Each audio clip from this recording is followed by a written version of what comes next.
Welcome to the Authentic Health Coaching Show. My name is Tom Corson-Knowles, founder of Authentic Health Coaching.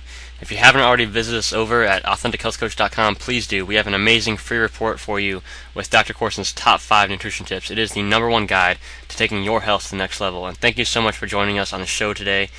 Today we have an amazing interview with Dr. Sybil Kramer, who is an endocrinologist and an expert on diabetes. She works entirely with diabetes patients in her practice, and she's been working for over 30 years in private practice, and she just has an amazing wealth of information on diabetes, but on human health in general, and especially on nutrition. It's a big focus in her practice, and she is just an absolute expert, and she has a heart of gold. I think that comes through so clearly in this interview, and you're just going to love it. So enjoy. This interview is about an hour long. So if you don't have time to listen to it all at once, that's fine. You can come back and listen to it again when you have more time. But it's absolutely amazing information. I would listen to it multiple times and take great notes. All right? Have a wonderful day.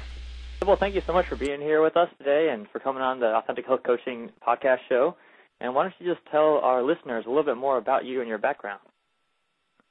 Sure. My name is Dr. Sybil Kramer. I'm an endocrinologist, and I'm in full practice at Melrose, Massachusetts.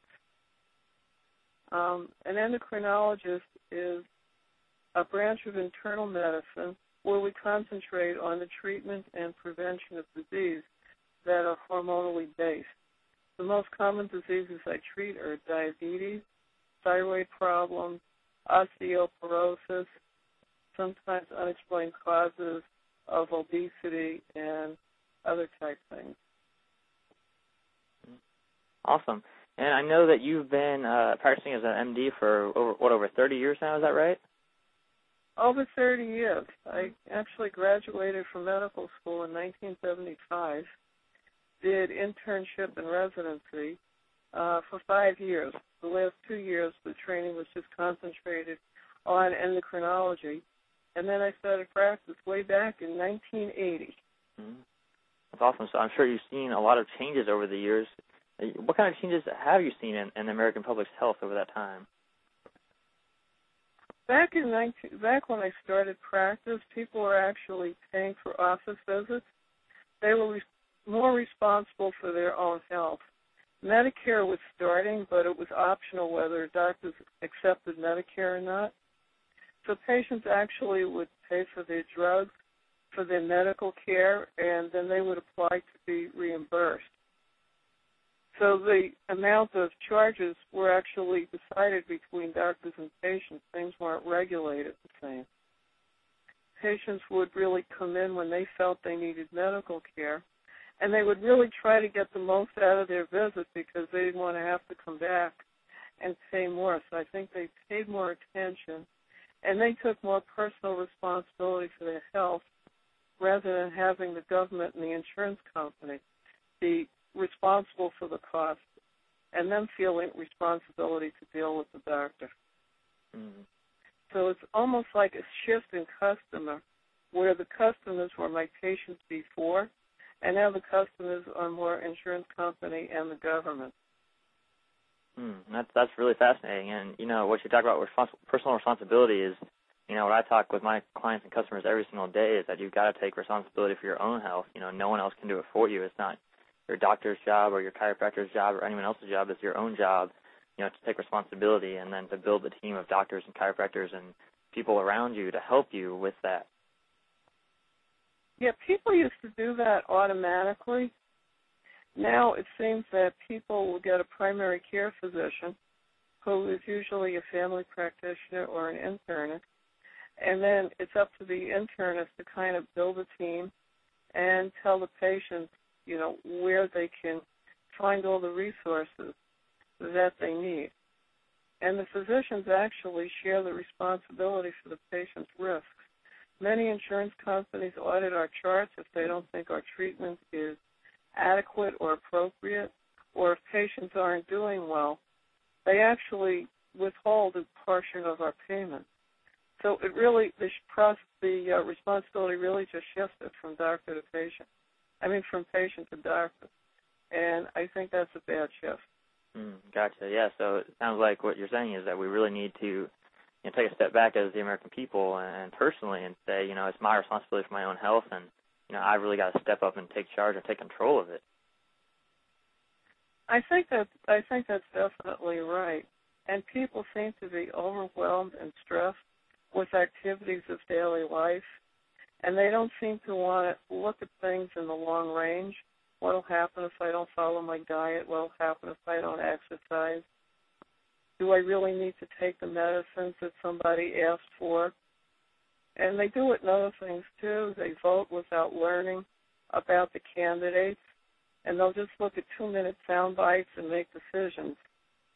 And I think we need to get back to thinking about issues in the long range, what's best for us as individuals, what's best as us, what's best for us as a community and a country, and start working together to rebuild things. Absolutely, absolutely. And we're just talking about, looking in the long terms. What is this activity or this action going to look like in my life or in my health in the next 5 years, 10 years, 20 years, 50 years? If I start taking this medication, how's that going to help me 20 years from now? If I start changing my diet, how's that going to help me 20 years from now? Or if I start changing my physical activity, how's that going to help me 20 years from now? And really looking at that and making a plan and not waiting for tomorrow. So many people put off those important health changes until the next day, and then the next day comes again and again and again, and they never really get around to making those changes that they need to make. So, I really love your approach to helping people, focus on what they can do starting today to turn their health around. It's really hard, and a lot of times in order to treat people, you have to get them to think about what's long-term best for them, for their families, helping them focus on their dreams, their goals, their passions, and say, if you don't concentrate on making yourself strong and healthy today, you may not get there, or you may not get there as well. And it's really hard. And then they go, well, we have all of these bills to pay, and this one's being foreclosed on their house. And the way the economy is, everyone's feeling so stressed. They almost feel like, well, tomorrow isn't such a big deal. I have to make it through right now. Mm-hmm. Yeah, absolutely. Yeah, there's a lot of people living in fear like that, and I'm sure that fear is not good, psychologically for the health either anyway. So, it's kind of a double whammy where they've got that fear, and then they've also got the inaction as well. So they're not taking control of their health, and they've got that fear that's bringing down their immune system and causing all that stress as well. It's very difficult, and they focus on what things cost, and they're balancing, do I pay the mortgage, do I buy the medications, do I go to the doctor, do I have this gym membership, do I get enough sleep, do I tack on a second job? And surviving today is creating such stress and such this feeling of responsibility about what I have to get done before the sun comes down. They don't think about 10, 20, 30 years from now. And while I can understand and empathize with them, I don't want to see them 10, 20, 30 years from now sicker and feeling, gee, I wish I paid more attention. So I try to really refocus them. It's not easy. Absolutely, I hear you. And I hear you really, your heart for your patients and how much you really want to help them and serve them. And so let's talk a little bit more about diabetes, because I know that's your expertise, your area of expertise, and really your main focus now as a physician has been on diabetes for many years. So let's talk a little bit more about, first of all, like how prevalent is diabetes and a little bit more about what the diseases are exactly. Sure. There are two types of diabetes. There's type 1 and there's type 2. With diabetes, there is a relative deficiency in insulin, which means your body doesn't have enough insulin to maintain normal blood sugar control. As a result, blood sugar goes up. With type 1 diabetes, it's an autoimmune disease where the cells that produce insulin, called the beta cells of the pancreas, they'll be killed, and they'll be killed over a period usually of 5 to 10 years. And when the insulin production goes down to a critical level, the person will go from feeling reasonably well to being very sick. About 2 in 1,000 Americans have it, and this disease strikes mostly children, teenagers, and young adults. They'll feel fine, and then all of a sudden they'll develop the symptoms of high blood sugar, which are urinating a lot, being thirsty, feeling tired, eating more, and in spite of all that, just losing weight. And they'll get sicker and sicker And if it's not treated quickly, they can end up in the hospital with a life-threatening situation called ketoacidosis. These people will need insulin to rescue them from this situation and to keep them from getting back into it. Type 2 diabetes is much more prevalent. 25 million Americans have it, and there are probably many out there who should be added to this number, and they don't know that they have it. It's different than the type 1 because these people have insulin that doesn't work right. So as a result, they need very high amount of insulin in order to maintain the blood sugars. So they can be walking around with 2 and 3 times the amount of insulin and still have high blood sugars. It usually starts very slowly, and the symptoms progress slowly, and they're similar with the urinating a lot and the thirst. Usually they don't lose weight because they manage to eat enough to either maintain or increase their weight. And as they increase their weight, their insulin resistance, or the ability for the insulin to work, gets even worse, and they start requiring more and more insulin, and they get into a downward spiral where the blood sugars just keep increasing. This disease usually starts with a condition called prediabetes, which is even more prevalent. 79 million Americans have prediabetes, and most of them don't know it. They could figure out who they are. They're people who weigh too much, but it's not just the weight, it's the amount of fat that's in their abdomen, the area above the belt. Many of them have high blood pressure, high cholesterol. They don't exercise, don't have much muscle mass, and they're just kind of like an accident waiting to happen. If they don't change their ways, they are all destined to develop diabetes over a 10-year period. With an increase and improvement in their exercise routine and a good diet, about 60% of them will not develop diabetes over the next 10 years. So it's very important that they be identified, treated, to prevent them from having not just diabetes, but all of the complications of diabetes. Gotcha, yeah, and this is just becoming an epidemic now. I mean, 25 million people with diabetes, as you said, and 79 million with prediabetes. I mean, that's like a third of Americans that have diabetes or prediabetes already. And, of course, it's just the numbers are only getting worse and worse every year as American health just continues to fail and fall down and get even worse. And it's really scary.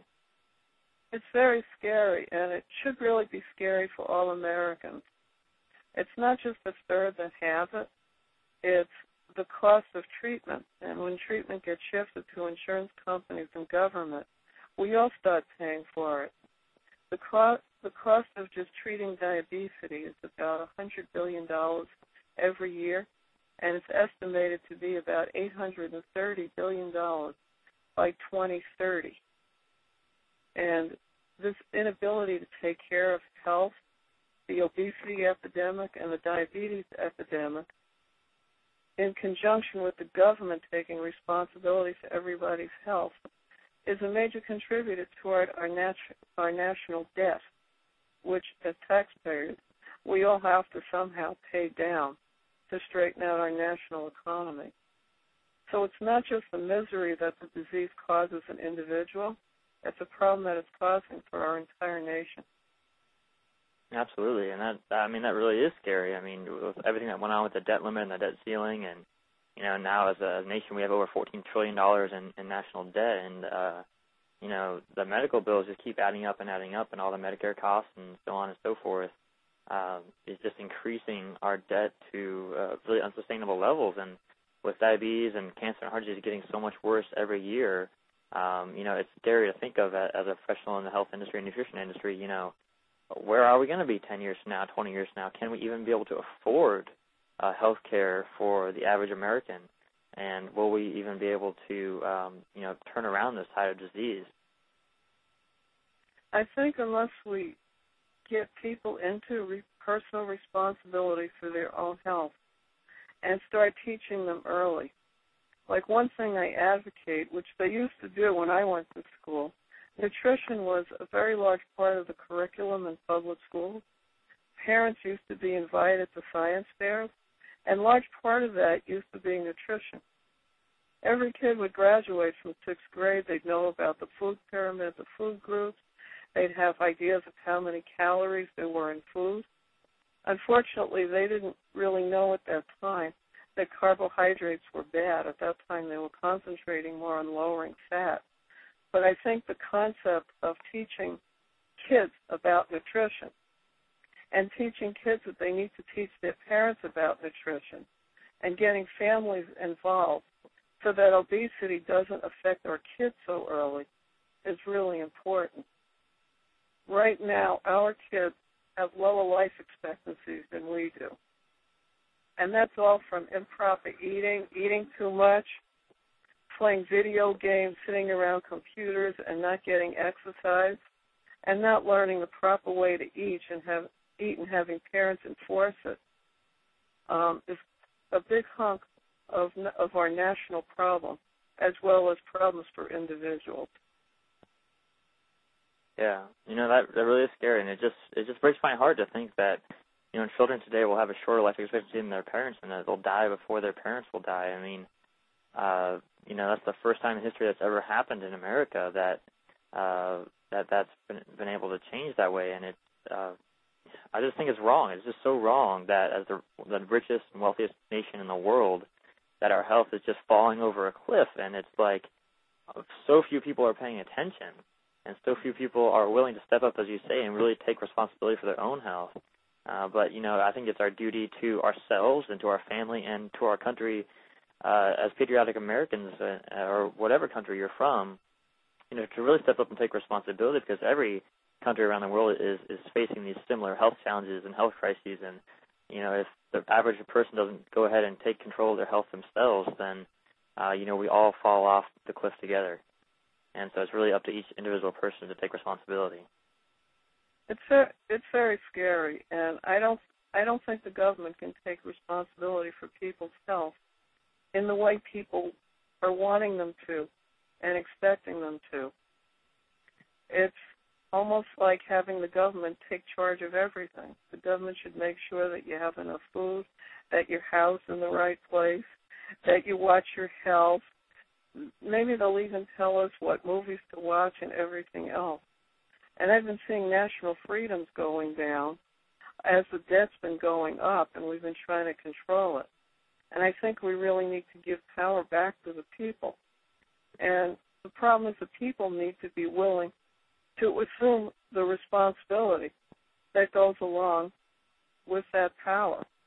And diabetes seems to be the type of disease that shows who is willing to step up and take care of themselves and who aren't. For example, when I see people with diabetes and they don't monitor their blood sugar, they don't know what their hemoglobin A1C is, which is an average blood sugar, and it correlates to diabetes control.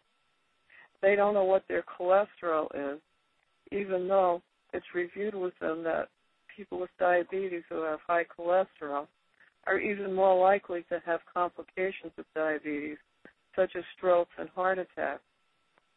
Some of them even smoke, and I'll explain to them that people with diabetes have 5 times the chance of having a heart attack.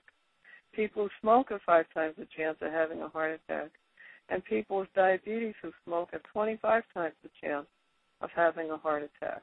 Wow. Many of them don't keep their office visits, where they don't have their blood pressure checked, which is another risk factor for all these things. They don't check their weight. They sit at the computer and eat too much instead of exercising. And people want to blame the doctor and the healthcare system. And it really comes down to people accepting personal responsibility, learning and developing the tools they need to keep themselves healthy, and having the health care practitioner really help them learn what they need to do and helping them implement these changes. And implementation is much harder than education. Absolutely. Well, I know every one of our listeners is really gone out there and sought out this information, or else they wouldn't be listening to us right now. And they're seeking that education and getting that education.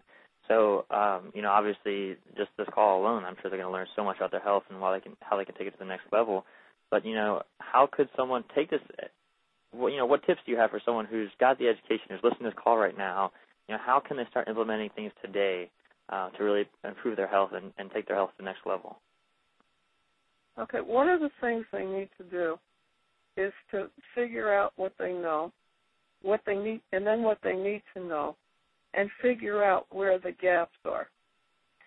And one of the big gaps is actually diet. Many people are instructed on things that they need to eat, and they don't know how to cook. And one of the things that I've tried to do is to devise a website to help people with motivation and implementation. For people who don't know how to cook, they can go to my website, which is at www.diabeticsurvivalkit.com. My daughter, who is probably an average cook in a normal kitchen, will demonstrate how to cook meals that are friendly for people with diabetes, discuss the nutritional information, and let them know good sources to get recipes. They need to learn everything they need to learn about diabetes in general, what it does to their body, because people who understand things about the disease will be more motivated to implement. I encourage people when they see their doctors to let them know they have trouble implementing or they don't understand things. Ask for sources, ask for information. Visit with a diabetic educator who can review diet and things in more detail. As people go to my website, they can find links to cookbooks and recipes which work. They can learn how to read food labels, and that's really important when you go shopping, because you can pick up a food label, a food, and it'll say, this has no cholesterol, no trans fats, but it doesn't say that it has a ton of sodium and a ton of carbohydrates and other things.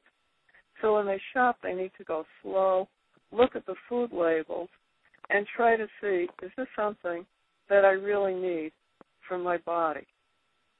The other thing they need to do, which really hurts with implementation, is they can't just learn in a vacuum. They need to get their whole family involved. And very often I found out when people leave my office, they don't really know how to explain to their family what they need to do and why. So they can invite my family to look at my website, again at www.diabeticsurvivalkit.com, and then they can all learn together. So say if you have a man who likes his pasta, he'll get to see that much pasta is bad for his wife, and he'll be more willing to make changes. He may even discover that he is pre-diabetes, as the odds of finding that in an adult who likes pasta are probably greater than 1 out of 3. And if people have difficulties doing these things, they need to involve their health care provider, ask questions, be involved. When people are learning things, often in school, they'd be afraid to say, gee, I don't understand, because they think their classmates would make fun of them. This really isn't education, and this isn't about taking tests and about showing off and about being smart. This is about learning how to control your disease. And if you don't know something, ask, because all the healthcare provider wants to do is to help you and help motivate you and give you all the tools that you need. Absolutely. And I love your focus on families, because what I found over and over and over again is that, the average parent will do so much more for their children than they ever would do for themselves. You'll have someone who's 50 years old with diabetes who's obese, and, they'll let that slide for years and won't think a second time about it. But then all of a sudden, their 13-year-old daughter goes in and gets diagnosed with diabetes, and they're all of a sudden that fire comes up in their eyes, and they decide, this is the time we really got to get our health back on track as a family. And they start to do the things they have to do to protect their children, and at the same time they begin to implement the things that they have to do to protect themselves. And so I think that's so important that you get the whole family involved, because people will do so much more to help other people than oftentimes than they'll do to help themselves. I know, it's fascinating, and I try to encourage people, even before they have kids or before their kids start having trouble, you need to be a good role model for your children. If one parent has diabetes, the odds of a child developing diabetes is about 50%. If both parents have it, the odds of them developing diabetes is about 95%. Wow. And that's on a genetic basis, developing the insulin resistance. Diabetes itself, where the blood sugar actually goes up and it can be diagnosed, that can be held off with good habits of diet and exercise. And it needs to be started young. By the time the child is 13 and sat at the computer and the TV and doesn't like sports and walking and exercise and is used to high carbohydrate diet, some damage has been done. And it's very difficult to turn these bad behaviors around. So they really need to be the role model, the leader, and they need to pave the way for their kids. And the most important thing they can do for their children is to take good care of themselves so they can be there and help their kids grow up. And not just in terms of health, but you want to help your kids develop their goals, their dreams, their aspirations, and you want to help them come to fruition. And to do that, you need to be healthy, and you need to encourage your kids to be healthier. Mm-hmm. Absolutely.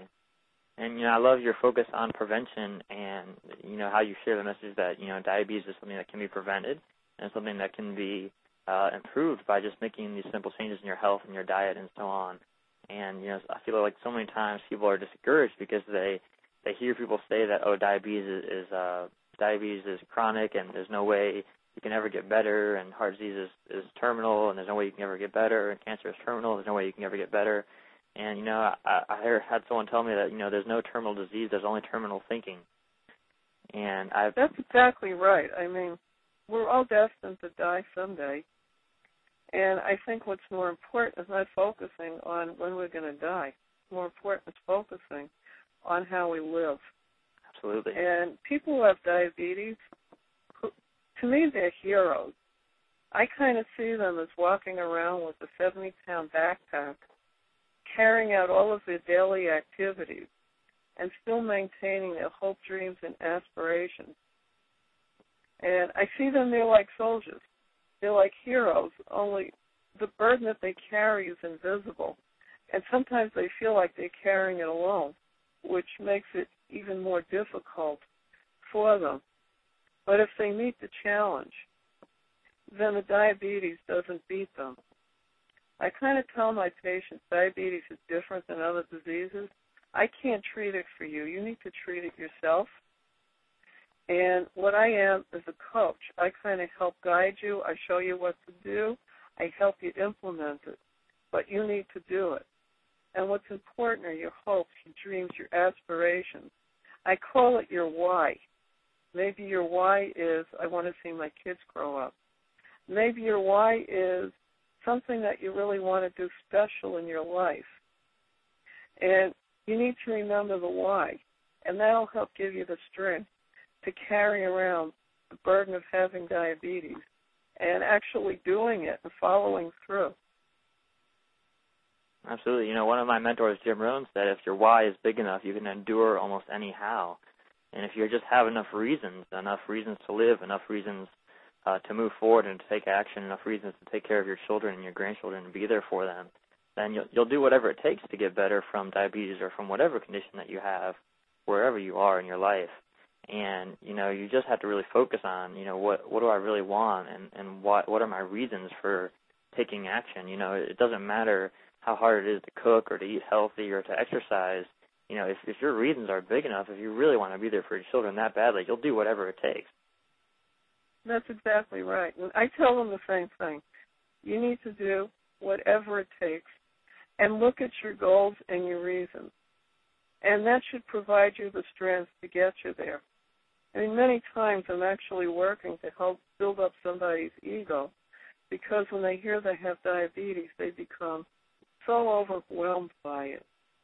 And I try to get them to the point where they don't feel like they're a diabetic. They feel like they're a person with diabetes. And there are a lot of people would just throw up their hands and say, well, I'm just going to wait for the cure, and they don't follow the things that they need to do. And I tell them, I don't know when the cure is going to happen, but you need to learn to live with this. And the way you overcome diabetes is by having a successful life. Many people have different kinds of handicaps, and they learn to find their why, and they learn to reach it, and they learn to go for it. And in my mind, that's the way you overcome any kind of challenge, including diabetes. And until I get them to the point where they stop being depressed and feeling overwhelmed and throwing their hands up, it's very hard to help them overcome diabetes. I try to give them role models. For example, Bobby Orr, the hockey player, he didn't let diabetes stop him. Mary Tyler Moore, a spokesman for type 1 diabetes, she became extremely successful. She didn't let diabetes stop her. And what stops people isn't the diabetes. It's the way they respond to hearing about it and react. And when you give up, you have nothing. When you decide you're going to go for something, keep your eye on the goal. And even if you're off course sometimes, if you get yourself back on course, and if you keep moving and looking and striving, then you weren't beaten by the diabetes. You've overcome it. Absolutely. You're never beaten until you quit, until you give up. And I see just so many people today, they just give up with their health. They've just given up. And I think it's because they just, like you're talking about all these psychological aspects, they just don't have the self-esteem. They don't have enough reason to really live and to move on and to take that next step for their health. And it's just so sad. It really is. Diabetes is a huge burden. I even tell my patients when they're first diagnosed, you have a part-time job with no pay. You're going to have to use a lot of discipline to control this. And I define discipline as figuring out what you need to do, doing it to the best of your ability, and doing it that way all the time. And as human beings, we're not geared to being disciplined all the time. We need to develop a lot of ego strength to have the courage sometimes just to face a day. And I try to tell them they're not alone. There are sources. And I give them instructions. When you feel like you need help, just call. They all have our phone number. I have a time when I speak to everybody before I leave the office every day. Not everybody who calls in asking for help. And on top of all this, they know that no matter what they do, they're at increased risk for heart attacks, blindness. Blindness is the number one cause of blindness in the United States is diabetes. They're at 4 times the risk of stroke. Diabetes is the number one cause of kidney failure. And people with diabetes are 100 times more likely to suffer from a non-traumatic amputation of the legs. And on top of all the things they need to do, they need to learn to live with the sword of Damocles over their heads. And then on top of that, they feel guilty because maybe they'll pass their genes on to their kids. They feel alone because people don't understand the burden and what they have to go through every day. And that's one of the reasons I actually started my website. And many of my patients will just turn it on, and they'll see some of the encouraging things I've had to say, or they'll look at a cooking lesson from my daughter. And just seeing somebody and knowing that there are resources and help out there will just give them courage to keep going. One of them just looks at my face every day on the website and says, okay, I know you're there for me, so I'm going to do what you told me to do. And everybody needs their one thing that will give them the courage just to face what they have to face every single day and to learn to live in the now and enjoy the present and not think about that sword that's over their head. I kind of tell them, do the best you can, Worrying about what may happen isn't going to support you. Try to be supportive and try to think of your goals and passions and picture yourself getting there, and you will. Absolutely. And, I just love how you're just so supportive of your patients and how you're really much more than just a doctor to them. You're a coach and a cheerleader for them. And I see so many people today where their doctor is just someone who kind of gives them a report card on their health, and they never, they don't have access to their doctor to ask them more questions or to get support or coaching or help or advice from them on an ongoing basis. And so many people are trying to, fix their health on their own, and they just can't do it on your own. It's just not something that you can do all by yourself. And I love how, you really help your patients just take their health to the next level, and you're so, you just go above and beyond for them. And, I wish every person in America had that kind of support, had that kind of coach, had that kind of health team to help them take their health to the next level, because I think that's really the key. In every area of your life, it's always so much more helpful to have a mentor, to have someone who's kind of gone before you, who's done what you want to do, who's got the knowledge and resources and skills that you need to overcome the challenges that you're facing. And, I feel like without a mentor, you're just taking a wild shot with your health. It's pretty difficult. When I first started medical practice, I was more into the science of diabetes. And as I became more and more experienced, I started realizing that it's the person you're treating, and it's the overall person. And one of the interesting things is when people learn to deal with the diabetes and take responsibility and take the decision, and their ego is strengthened so they can do that, they take charge in other areas of their life. Many of them have told me that their credit card debts are getting eliminated because they're not spending money on things and doing things, and they're planning ahead. And the skills to manage health are very similar to the skills to manage finance, relationships, and other aspects of their life. And doctors really don't treat diseases.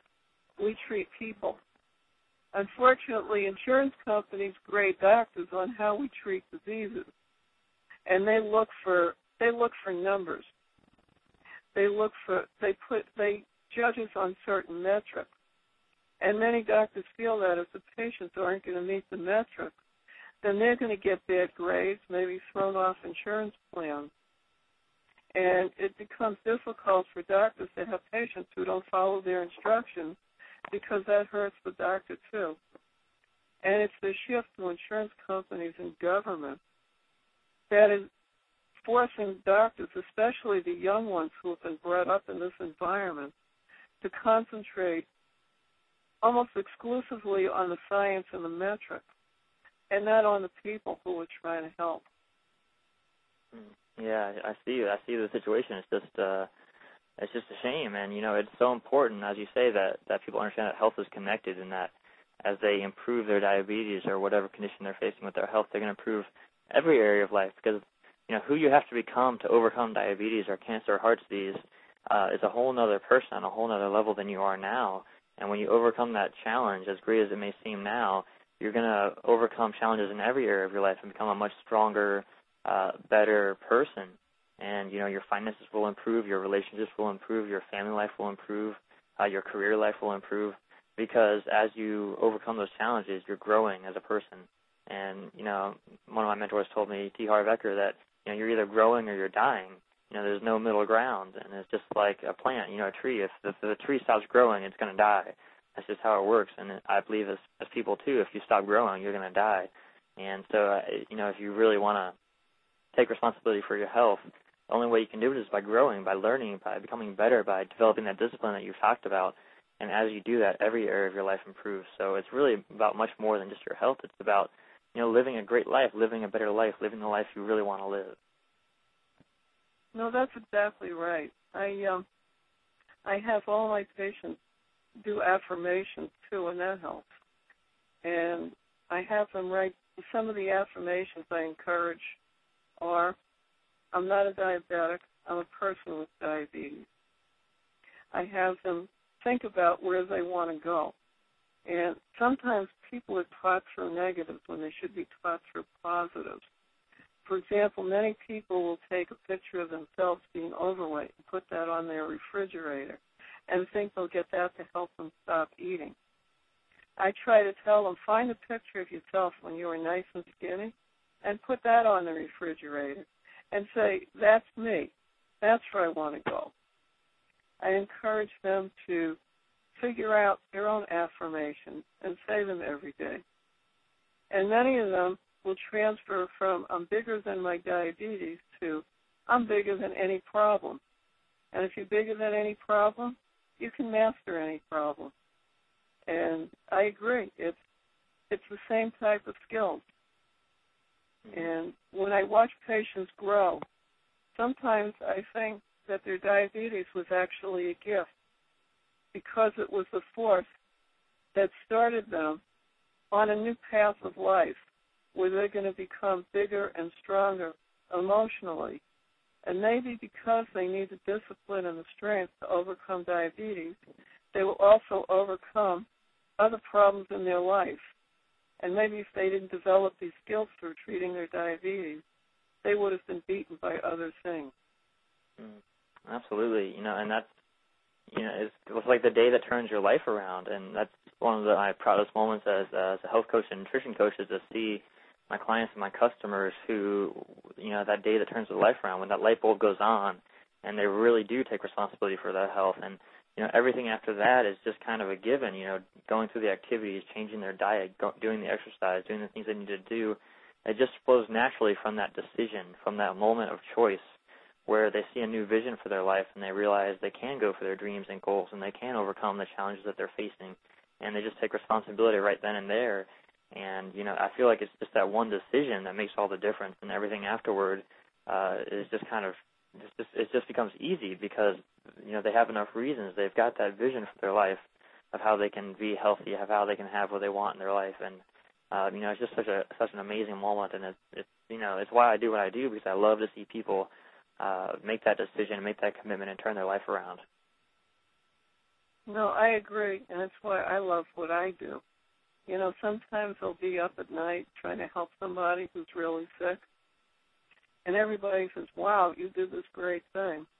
And it's really the patient who's the hero, not the doctor. If you kind of look at through all the miseries and things that they go through, it's just amazing to watch people grow and develop and become who they are, especially when they're young. I sometimes see kids, teenagers with type 1 diabetes. And before they developed the diabetes, they were terrible students. They were fresh to their parents. They didn't care. And they appeared as like teenagers that were destined to go nowhere. Then they get the diabetes, and now they're in shock. The sugars are high. They're sick. All this responsibility is dumped on them to take care of things. And they become even worse, and many of them are in and out of the hospital for a while. But very often, most of them will suddenly figure out a way to put this all together. And I've seen people go from students that are failing to honor students, to people who didn't care about the world, to joining things like Habitat for Humanity and other things, and start caring about society, themselves, and things bigger than themselves. And it's just incredible what happens when somebody will use all the resources that God gave them. And while the diagnosis of diabetes is painful, very often out of pain grows great things. Yeah, absolutely. And I love what you say, that the patient is the hero. It's just so true, when that person sees what's been inside themselves all along, that they have the power to change, they have the power to live the life they really want to live. It's just, they really step up and become a hero. And it's just so exciting to see. And, why don't we go ahead and share now some more resources, because I know we've got so many heroes on the line right now who have made that decision to take responsibility and are really looking for more things that they can do. Yeah, absolutely. And it's really amazing. I think if you look at people with type 1 diabetes, now with science, people diagnosed at a young age with diabetes have very close to a normal lifespan. It's not a diagnosis of an early death. And watching people now live longer and live better through both science and through their own personal inner strength, it's just so gratifying. Mm-hmm. Absolutely. So I know you've got tons of resources to share, and we've just got about 10 minutes left, so why don't you go ahead and share some more resources that people can go and learn even more about embracing a healthy lifestyle? Sure. You know, one of the things is a shake that I've located. It's called a Visala shake, and people can actually find this on my website. If they go to www.diabeticsurvivalkit.com, they'll find a link to this particular shake. And I'd just like to tell you a little bit about this absolutely fabulous company. They've recognized the problems that we've talked about, where 43% of Americans are destined to be obese by the year 2019. And the obesity will be caused by poor food choices, taking large portions of food that they shouldn't be eating, sitting around, using the computer, not liking sports and other things. The fact that our children can be the first generation of Americans to have a shorter lifespan than their parents, I think was one of the most motivating factors to get this company going. The amount of money spent on obesity and the treatment of obesity is breaking our national economy, as we discussed before. Visala Sciences has actually made it their mission to help reverse this disturbing trend where the eating too much and the obesity will lead to an increased incidence of diabetes, heart disease, poor productivity, premature aging, and early death. In 2009, Visala Science launched something which called the Body by Vi Challenge. And among the people who have joined with them and accepted the challenge have actually been a total loss in excess of 3 million pounds. The challenge is representing a movement of people who are taking action in a way that they can to reclaim their own health. This is a relatively new company. It was founded in 2005. It's actually mentioned in the Wall Street Journal because the company is growing so fast. It has wonderful products that are scientifically based. And these products help people maintain their health, lose weight if they have an excess in body fat, feel better, be more productive. What's interesting about the shake is both what it contains and what it doesn't contain. The shake itself has what they call a trisor protein, which is soy-based, and they took the estrogen out of it. It's a powder, and the amount of protein that it has is 12 grams. And when you combine it with milk, or you can use soy milk or almond milk if you're lactose intolerant, you'll get 22 grams of protein. It has prebiotics, which are wonderful for digestive health, a full serving of fiber, calcium, and it's loaded up with vitamins and minerals. And the products, because it's a powder, the product's very versatile. You can mix it up with water, yogurt, cottage cheese. You can put it in other types of foods for variety. It comes with wonderful flavors. You can have it chocolate, strawberry, orange. You can even put in a little bit of instant coffee if you like caffeine in the morning. Many people don't eat breakfast in the morning. In fact, people who are obese, 30% of them don't eat breakfast in the morning. So if you don't eat breakfast, you're 30% more likely to be obese than if you do. Skipping breakfast does not help you keep your weight down. Having a healthy breakfast does, because a healthy breakfast will get your metabolism going in the right way. When you don't eat breakfast, your metabolism kind of shuts down, and then when you pile the calories on later, it pours in. So the Visala shake is great to everybody to eat for breakfast. If people have high blood pressure, the shake doesn't have much sodium, less than any shake that I've ever seen. Has almost no sugar or carbohydrate and no aspartame. The shakes cost less than $2, and if you mix that shake up with 8 ounces of skim milk, you get a pile of nutrition and only 170 calories.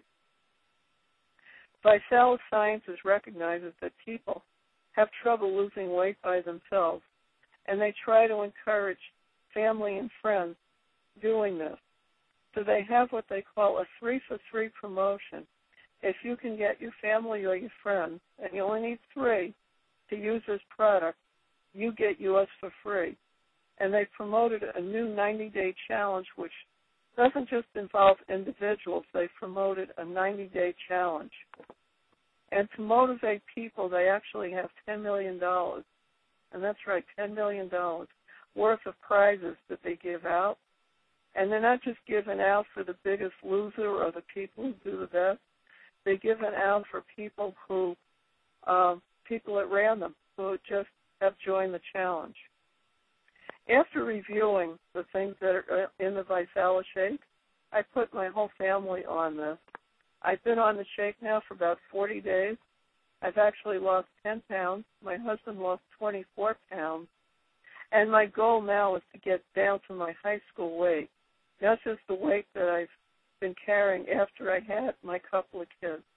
And I can tell you from personal experience and things that I've heard, the shakes taste great, and you can mix it any way that you want. There are many recipes, so you don't get tired. The company recommends that you use the shake both for breakfast and lunch, have a light dinner, and have a snack that's high in protein. Men can have 2 snacks, women 1, and that's designed because of the amount of protein that people need for their bodies. They recommend high-protein snacks such as hard-boiled eggs, cheese, say celery with peanut butter, tuna fish, egg salad on there, different things. So not a junky snack, a high-powered snack. And they even have what they call a cookie, where you can use that as a snack, where in 150 calories you get half a meal's worth of protein, fiber, and a wonderful source of calcium.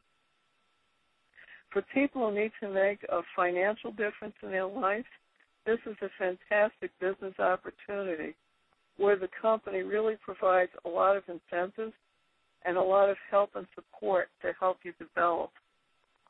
My particular team has a multimillionaire coach who's in the process of writing a book describing how people can become millionaires through proper coaching and mentoring. He has a 3-part coaching program where the first part is getting into a business, second part is stock market, precious metals, and other things, and third part is real estate. And after searching many businesses for the best opportunity, he chose Visalis Science. And he's committed to getting everybody there and leaving no person behind. So if you're interested in just health for yourself or your family, or if you're interested in a great business opportunity, I suggest that you really take a serious look at this. You can find it again on my website at www.diabeticsurvivalkit.com. If you go to the store, it'll move you over to the website for Visalis Science. You can find our phone numbers and give us a call and learn more about it. That's fantastic, and thank you so much, Dr. Sybil, for sharing your just wealth of information and knowledge with us and our listeners.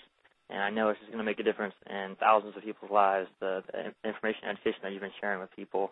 And, you know, I just know your heart as a person. You just have an amazing heart and just come from a servant's heart and wanting to help and bless so many people's lives, and that's what you've done over your more than 30 years as a doctor, and I know it's what you're going to continue to do, you know, every day for the rest of your life. And just so proud of you and what you've been doing, and just want to thank you again for being with us here today. And thank you for having me, and I think the opportunity to help people, and especially as a doctor and somebody who can help show people the way who I've never even met, I think of that as a gift from God. Absolutely. Every day is a gift from God. Absolutely. Yeah. Every day is a gift from God, and if people realize that, I think they'll see the way, and they'll see how to develop their hopes, dreams, and aspirations. And I'll help them, and then they'll help others. Wow, that's so great. This is beautiful. And thank you again for being with us today.